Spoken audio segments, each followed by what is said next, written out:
वंदे मातरम विद्यार्थी मित्रों।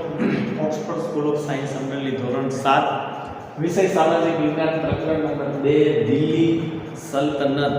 अगाउना विडियो लेक्चरनी अंदर आपणे विजयनगर साम्राज्यनी वात करी हती, जेनुं शासन छे ईस्वीसन 1206 थी ईस्वीसन 1290 दरमियान आ विजयनगर साम्राज्यनी रचना थई हती अने बे भाईओ हरिहर राय अने बुक्का राय ए बे भाईओए आ विजयनगरनी शरूआत करी हती।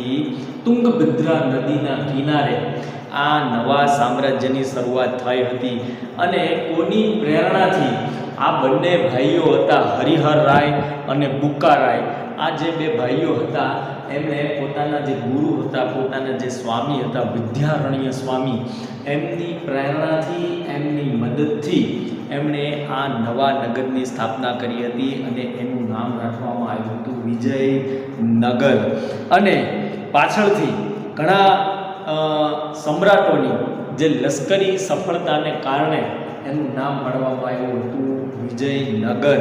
अने आ हरिहर राय अने बुक्का राय ए कया वंशना राजा हता अने आ हरिहर राय अने बुक्का राय ए बंने भाईओ हता ए संगम वंशना राजाओ हता।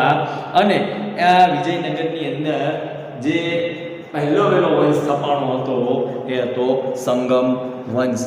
आजना विडियो लेक्चरनी अंदर आपणे जे बात करवाना छे तुगलक वंशनी बात करवाना छे, એટલે કે બહમની રાજ્ય અને બહમની રાજ્યની અંદર तुगलक वंश જેની અંદર ઈસવીસન 1347 થી ઈસવીસન 1518 સુધી બહમની રાજ્યએ દિલ્હી સલ્તનતની અંદર એમણે પોતાનું શાસન કર્યું હતું। હવે શું કરે तुगलक वंशના સમયમાં ઝફર ખાન બહમની નામનો જે વ્યક્તિ હતો એમણે આ બહમની રાજ્યની સ્થાપના કરી હતી। તો આવા જે પ્રશ્નો છે એ વિદ્યાર્થી મિત્રો તમારે યાદ રાખવાના છે કે વંશ કયો હતો એવો પણ પ્રશ્ન પૂછાય અને બહમની રાજ્યની સ્થાપના કરનાર કોણ હતા એવો પણ પ્રશ્ન પૂછાય। તો તમારે પાઠ્યપુસ્તકમાંથી લીટીએ લીટી વાંચી લેવાની છે। તો વંશ હતો તુગલક અને તુગલક વંશનો સમયમાં ઝફર ખાન બહમની નામના વ્યક્તિએ આ બહમની રાજ્યની સ્થાપના કરી હતી। ત્યાર પછી એણે કયું નામ ધારણ કર્યું? ત્યાર પછી એણે અલ્લાઉદ્દીન બહમન શાહ નામ ધારણ કરી એમણે શાસન કર્યું હતું। એટલે કે ઝફર ખાનમાંથી અલ્લાઉદ્દીન બહમન શાહ એવું નામ ધારણ કર્યું અને એવું નામ ધારણ કરી તેણે સમગ્ર રાજ્યનું શાસન કર્યું હતું। બહમની સામ્રાજ્યમાં અહમદ શાહ અને મુહમ્મદ શાહ ત્રીજાનું શાસન નોંધપાત્ર છે। હવે એમાં આ બહમની રાજ્યની અંદર જે ઝફર ખાન દ્વારા જે શાસન ચાલુ થયું હતું તેમાં બે વ્યક્તિઓ હતા, અહમદ શાહ અને મુહમ્મદ શાહ ત્રીજા। આ બંને જે શાસન કર્યું એ બંનેનું શાસન કેવું હતું? તો કે બંનેનું શાસન નોંધપાત્ર હતું અને પોતે જે નવી સ્વતંત્ર રાજધાની બનાવી હતી એ નવી સ્વતંત્ર રાજધાનીનું નામ હતું ગુલમર્ગ। એ ગુલમર્ગ નામની પોતે નવી રાજધાની બનાવી હતી અને ત્યાં એણે ખૂબ જ સારું એવું શાસન કર્યું હતું। ત્યાર પછીનો મુદ્દો છે દિલ્હી શાસનનો અંત। હવે દિલ્હી શાસન એટલે કે દિલ્હીની અંદર જે સલ્તનત શાસન વ્યવસ્થા હતી એનો કેવી રીતે અંત આવે છે? એટલે કે આ ગુલામ વંશથી જે શરૂ થઈ હતી એ શાસન વ્યવસ્થા એટલે ગુલામ વંશના જે પહેલા હતા એ હતા કુતુબુદ્દીન ऐबक। તો કે દિલ્હીમાં સલ્તનતની સ્થાપના ક્યારે થઈ હતી? ઈસવીસન 1206માં આ દિલ્હી સલ્તનતની સ્થાપના થઈ હતી। આપણું જે ટાઇટલ છે એ છે દિલ્હી સલ્તનત। એટલે આ પ્રકરણની અંદર આપણે દિલ્હી સલ્તનતની અંદર જે શાસકો થઈ ગયા તેની જ વાત કરવાની છે। તો આ દિલ્હી સલ્તનત શાસન વ્યવસ્થા છે એનો અંત કેવી રીતે આવ્યો? તો કે દિલ્હીમાં સલ્તનતની સ્થાપના ક્યારે થઈ હતી? ઈસવીસન 1206માં ગુલામ વંશના કુતુબુદ્દીન ऐबक દ્વારા થઈ હતી, જે ઈસવીસન 1526માં ઇબ્રાહિમ લોદીના શાસનના અંત સાથે તેનો અસ્ત થયો।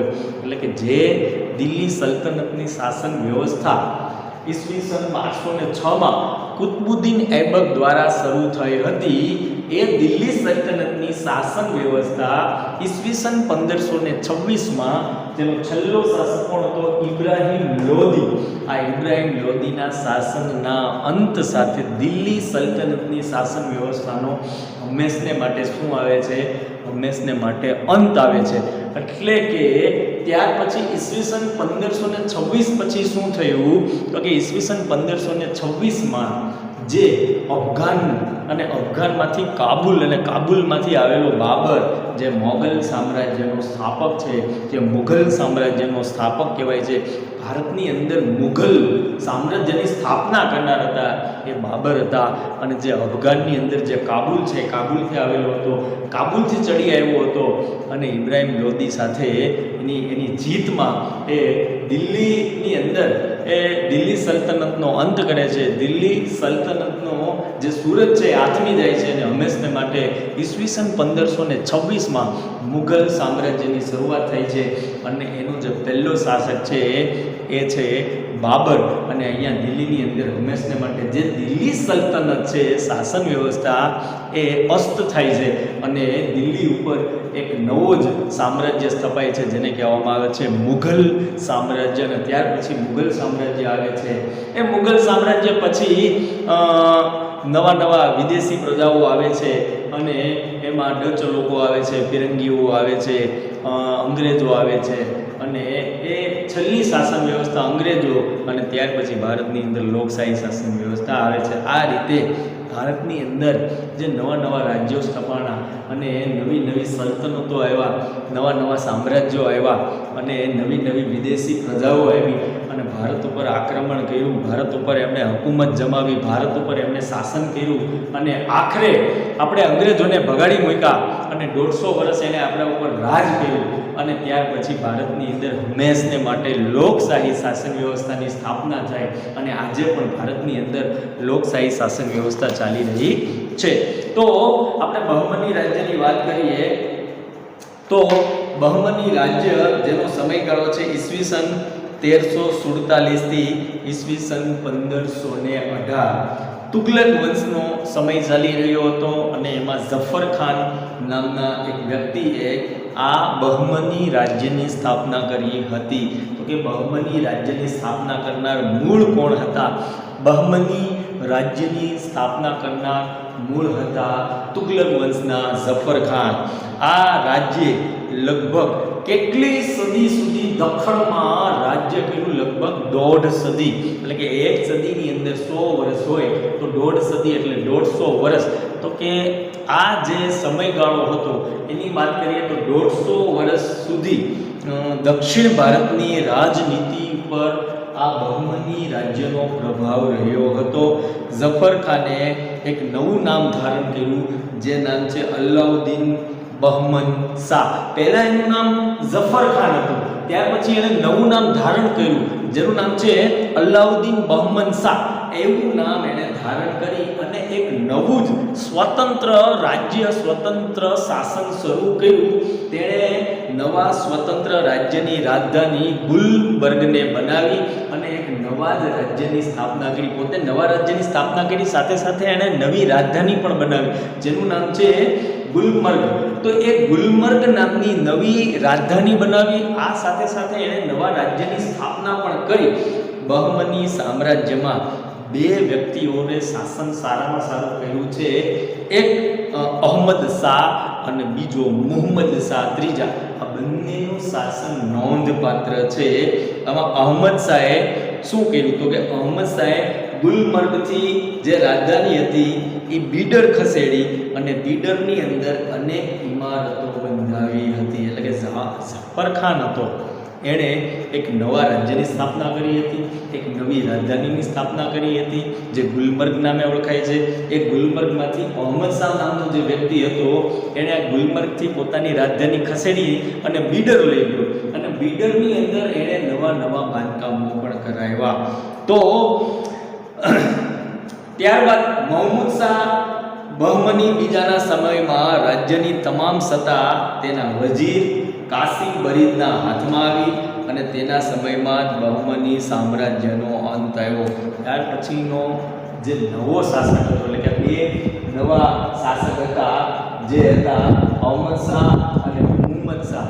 તો એ અહમદ શાહ અને મુહમ્મદ શાહ ત્રીજાના સમયમાં ખૂબ સારું શાસન ચાલી રહ્યું હતું. ત્યાર પછી મહમૂદ શાહ બહમની હતો, એ શાસન પર આવ્યો અને એના સમયમાં રાજ્યની તમામ સત્તા કોના હાથમાં હતી? એના સમયમાં રાજ્યની તમામ સત્તા એનો જે વજીર હતો કાસિમ બરીદ, એ કાસિમ બરીદના હાથમાં તમામ સત્તા આવી અને આ કાસિમ બરીદના સમયમાં આ બહમની સામ્રાજ્ય છે એની સત્તાનો હંમેશને માટે અંત આવે છે અને સમગ્ર રાજ્યમાં સમગ્ર સામ્રાજ્ય બીજાપુર, અહમદનગર, ગોલકોંડા, બીડર અને બરાર જેવા 5 સ્વતંત્ર રાજ્યોમાં વિભક્ત થઈ ગયું. એટલે કે બહમની રાજ્ય છે એનો અંત આવે છે.